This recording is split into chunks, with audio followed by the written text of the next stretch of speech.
We need your presence in your house. We need your anointing, my Jesus, our Father. And we ask for our you are so excellent. You're so wonderful, my Jesus. You are so great, O King of glory. When I'm not picking up, when I start to see for them to walk, you must have a problem from one child. You are worthy. You alone, you're the I am, my Jesus. We worship you, God, for who you are. We worship you, God, for your greatness. There is no one like you, Jesus. You deserve the glory. Thank you, Jesus. We worship you, we honor you. Even as we hear your word this morning, we commit ourselves to you that you may speak to us. Now, today we have a wonderful message. It's entitled Complex and Complicated. Complex and Complicated. Praise the name of the Lord. And we are getting it from the book of Job, chapter 42, verse 3. And we are saying that God is complex. And you know, even the people who do counseling, sometimes they also needed to be assisted because they listen to people's problems every other day. And everybody's problem is bigger and more weightier. And if you're not key, you know, whether people atakusamarizia akwambie sina pesa ya chakula ama atakupatia the longer version ya kuambia nimefukuzwa nyumba, watoto hawako shule, boma yangu imeharibika, niko na ugonjwa, niko na msongo wa mawazo. So people have issues. Praise the name of the Lord. There are complications all over. And sometimes when you go to midwives and encouraging women to go to the hospital to give birth, because sometimes you might want to give birth in the house, being assisted by the midwife. But some complications can arise. The blood pressure can go up. The labor can be prolonged. There might be a need for not in shifts to separate Ganga and Jamuna. These two twins, they were co-joined at the head. Kichwa ilikuwa imeshikana hao mapacha wawili. And when they started the operation, they realized, even though I think after 7 years, one of the twin, later on, she got sick of meningitis and she died. But the other one, I believe, she's still alive. And also here, KU, just the other day, I think in September, they commissioned something about a cyber knife treatment. They are saying cyber knife treatment is the first kind of treatment. Actually, it is the first in sub-Saharan Africa. The only other is in Egypt. And this is a kind of a surgery where it does not involve cutting. Yeah? They use like robots and it does not require that incision, ile kukatwa na kushonwa na vitu kama hiyo. It's here in KU. And most people are going to India and maybe for lack of knowledge. Yeah? I heard the CS of health akisema saizi the people who are waiting to be treated at KU, a big number of people on the wait list, they are actually foreigners. And they don't go back to their countries. Wanafanya huku ma UN, whatever, wakiretire, they buy land here. Wanatafuta bibi, wanaoa, wanakaa. They don't want to go back. So anyway, we are saying that God is handling more complex and complicated issues than these doctors. Where knowledge reaches. Where our most intellect people, they reach, God, hekima yake inaanzia hapo. You know, I was watching some Netflix, inaitwa Inside Bill's Brain. The best brains in the world. Akiona shida fulani inahitajika kutibiwa, he will call. He actually went to the American universities and offered scholarships. He told people, those who will come with a presentation that will bring a solution to the water problem and sanitation. And actually most of it, iliona wameshoot hapa Kibera, Nairobi. Flying toilets. Now watu wakwenda kutoa choo na ndoo. By the way, people live some very pathetic kind of life. So if kama uko na choo ambayo ina I don't know, I don't want to say, some things can be so ukianza kufikiria zile shida ambazo tunapitia, you realize that we are living in a very complicated world. Talk about the wars that are happening. Every now and then, people have killing each other and things that are happening. We are living in a complicated world. Are we together? And now I think I was talking about the brain. So the wife of Melinda Gates, she was saying the husband's brain is in his mind. Now, let's come to our message this morning. That was just introduction. And we are saying that God is handling all our complex and complicated issues. And I begin by saying that he who manages the universe cannot mismanage my life. If you could write that, is a very powerful statement. That he who manages the universe cannot mismanage my life. They are going through and you hauna hata neno hata moja kumwambia. Have you ever faced a situation that is so overwhelming that you cannot even utter a word? There's no word that comes to mind that you can tell this person. I don't know. Have you ever experienced some scenario? The king looked at these women, akawaambia, unless God helps you, no one else can. But the king akawauliza, so what is your issue? And the one woman akasema, this woman here, we agreed yesterday that we boil our children and eat. And yesterday we ate your own child and eat them. Praise the name of the Lord. And these are some of the things that we see so happening in our society. Nini inapelekea watu kufanya vitu fulani? Unless God gets in, then no one can do. And Job, the text that I want us to read today, Job chapter 42, where I want us to look at, Job answers and says, verse 3, he says, you asked, who is this who hides counsel without knowledge? Therefore, I have uttered what I did not understand, things too wonderful for me, which I did not know.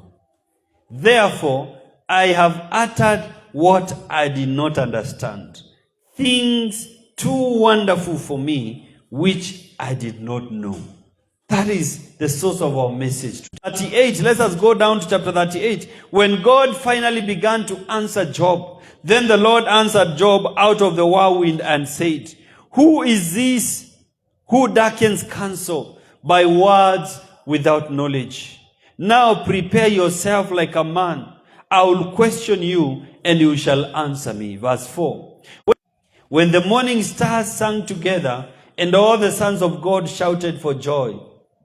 And God continues to ask Job question after question, question after question. And in all the questions that God asked Job, Job got a perfect zero. Sema zero.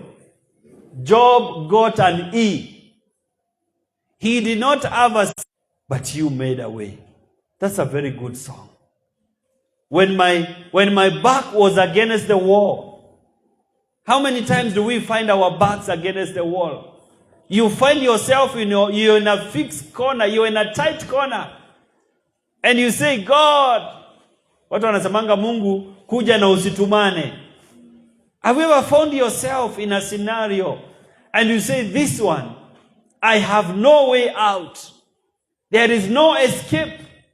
Unless God comes through, I am finished. Praise the name of the Lord. And in the name of the Lord.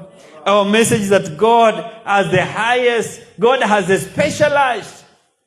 You know, I think it was on Thursday, and Citizen, they took about 3 or 4 hours. They were talking about cancer. I don't know how many of us took time to watch. It may have been very long, but it was worth it. Center, akuwa na uvimbe kwa titi na huo daktari akamwambia hii ni cancer, utakufa. Straight to the point. Na huyo mama alikuwa anataka kujirusha kutoka huko. Luckily Msamaria mwema akamchukua na akampeleka kwake, and she's a cancer survivor. Na kuna watu tunapitana na wao huku kwa barabara, we don't know what they are going through. They have complicated issues. Remember I told you of this story ya mtu alikuwa ameingia kwa train. I heard it somewhere, so I don't know whether I can repeat it very well. Aliingia kwa train akiwa amesongwa na mawazo, complications and as he got into that train, I don't know what had happened. I'm trying to remember that story, but he found another mzee akiwa na watoto wawili na suitcase kwa hiyo train. So he felt aanze kujifungua kwake. You know, sometimes people just want to open up, kumwambia zile shida anapitia. So wakati alimwambia ile shida anapitia, huyu mzee ambaye alikuwa anaambiwa akamgeukia akamwambia, unaniona mimi sasa hivi kwa hii train pale kwa carrier juu niko na mke wangu akiwa maiti, tumembeba kwa sababu hatunge afford gari ya mazishi, tumemweka hapo juu. Huyu mtoto wangu hapa mmoja ako na chicken pox. Wakati huo chicken pox was a deadly disease. Na huyu mwingine hapa mwenye nimeshika mkono amemeza ticket ya train. Unajua train unapewa kwa ticket. Ile conductor akikuja anauliza ticket, muone kama mmelipa. Huyu amekula ticket ya train amemeza. Na ya nne bibi yake amekufa na wamemweka kwa carrier ya hiyo gari la moshi. So sometimes you think you have problems. Unafikiria uko na shida mpaka usikie za mwenzako, unagundua kumbe zangu ni kidogo. Bwana Yesu asifiwe. So sometimes don't start pitying yourself. Don't look for men and women to help you. Unless God helps you, mzito na mtarudi nazo. Kwa sababu hata sisi tuko na zetu. Praise the name of the Lord. So, back to our text. God asked Job some questions. He said, brace yourself like man. I want to ask you some few things, Job. I want to open your eyes so that you can see that God does more complicated things than you can ever imagine. And I'm here to encourage someone. You could be here today, you could be watching me, and you're saying, Pastor, all that you ever ask or even imagine. That is in the book of Ephesians chapter 3 verse 20. You can go and read it. Ephesians 3:20. God, who is able to do exceedingly, abundantly, above all that we can imagine or even ask. And I'm here to encourage us. If KU Hospital is able to have a machine that is able to operate without cutting the flesh, our God is able to do much more than those doctors. Praise the name of the Lord. Our God is able to separate much more complex issues than watoto ambao wameshikanishwa kichwa. Watoto wanazalianga wameshikana mgongo, wengine wameshikana kichwa, wengine wameshikana wapi. And our doctors, they do wonderful things. They separate them. But the God of the doctors is a God that we serve today. The God who gives men a wisdom of the wisest men on earth. And I'm here to encourage us. Be like a weaned child. Unajua weaned child ni mtoto ambaye ameachishwa matiti. Mtoto ambaye ameachishwa kunyonya. You see the way they look at, they no longer depend on their mother. Are we together? When I look at Irungu na beshte yake, that is how a weaned child stays. Anajisotia mambo yake. Are we together? Kama akisikia njaa ataenda kwa babu amsota alafu aende ajisota vitu zake. As believers, don't be dependent on people.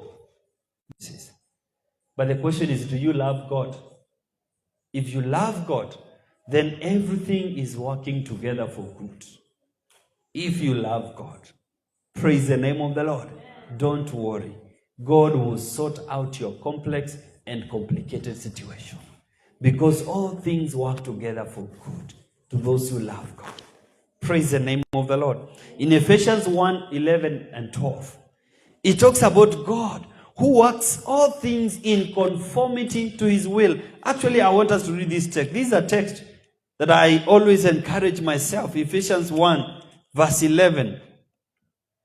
This is what he says. In him also we have obtained an inheritance, being predestined according to the purpose of him who works all things according to the counsel of his will. Who works out all things according to the counsel of his... Nani akona NIV? If you have an NIV, is will. You know, wakati kumeanza kunyesha, you find streams, unaona maji inaanza kutiririka. Maji inaanza kufuata mkondo. Na unaona a lot of streams, they begin to flow.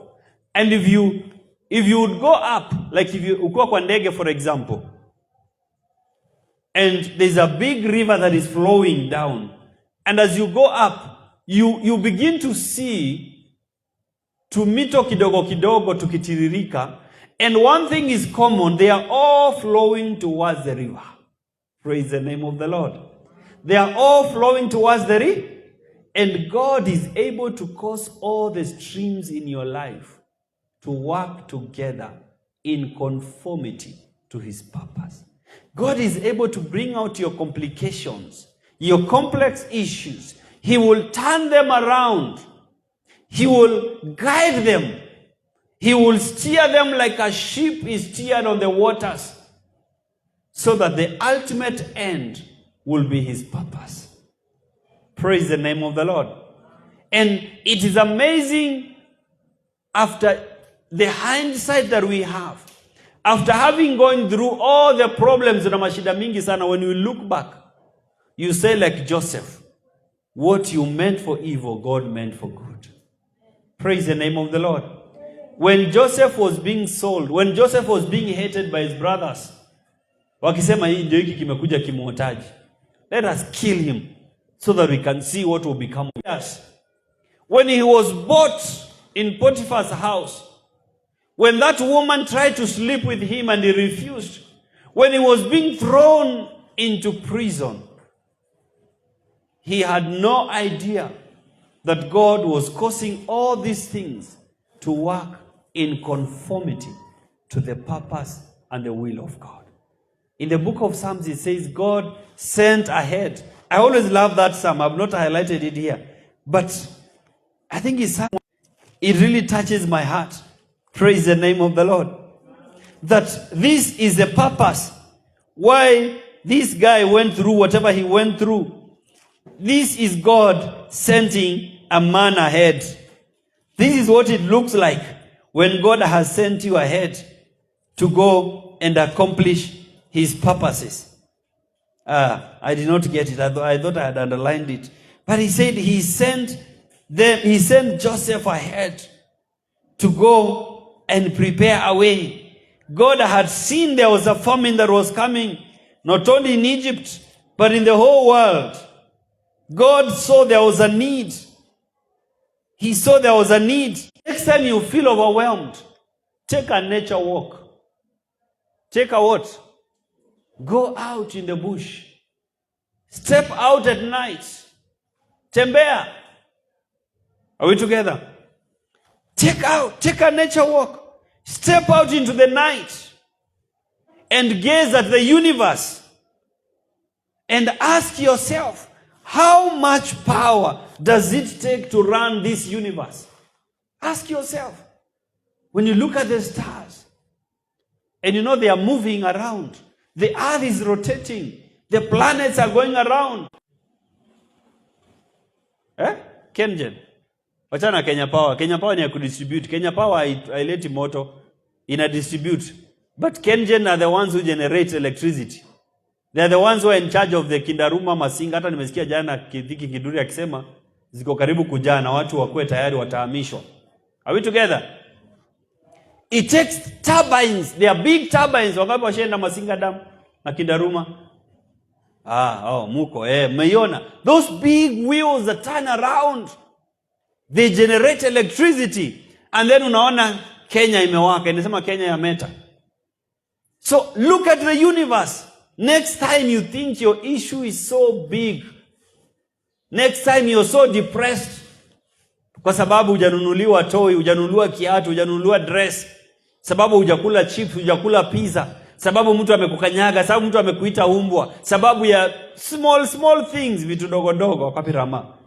Next time you're overwhelmed by issues, step out and look at the nature, look at the world, look at the stars and ask yourself, where is the Kengen? Where is the power? Who runs all these things?